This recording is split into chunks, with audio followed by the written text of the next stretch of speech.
Hello everyone.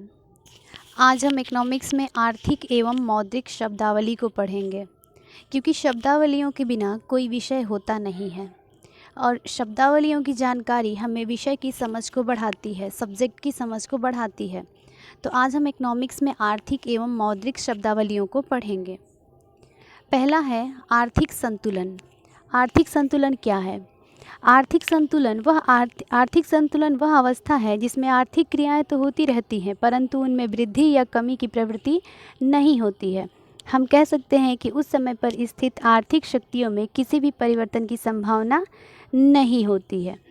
आर्थिक क्रियाएं होती हैं लेकिन उसमें वृद्धि या कमी की प्रवृत्ति नहीं होती है, उसे कहते हैं हम आर्थिक संतुलन। प्रावैगिक संतुलन। प्रावैगिक संतुलन गतिशील अर्थव्यवस्था में पाया जाता है। प्रावैगिक संतुलन गतिशील अर्थव्यवस्था में पाए जाने वाला संतुलन होता है, जिसमें पिछली और आगे की तिथियों से संबंधित आर्थिक विषयों का अध्ययन किया जाता है।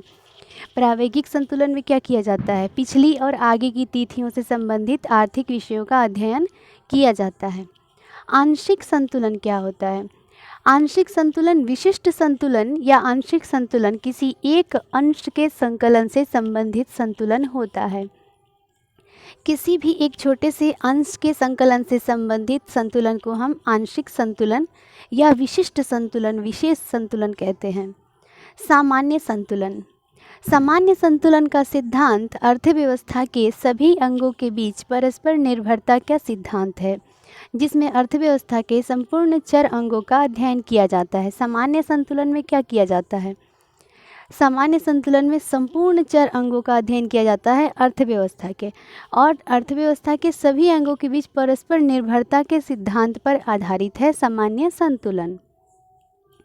स्थिर संतुलन। स्थिर संतुलन दशा तब प्राप्त होती है जब प्रारंभिक संतुलन विचलित हो जाने पर पुनः आंतरिक शक्तियों की क्रिया एवं प्रतिक्रिया द्वारा पूर्ववत स्थिति प्राप्त हो जाती है। देखो, स्थिर संतुलन की दशा कब प्राप्त होती है? तब प्राप्त होती है जब प्रारंभिक संतुलन विचलित हो जाता है और पुनः अपने आप आंतरिक शक्तियों की क्रिया और प्रतिक्रिया द्वारा पूर्ववत स्थिति को प्राप्त कर जाता है, तब स्थिर संतुलन प्राप्त होता है।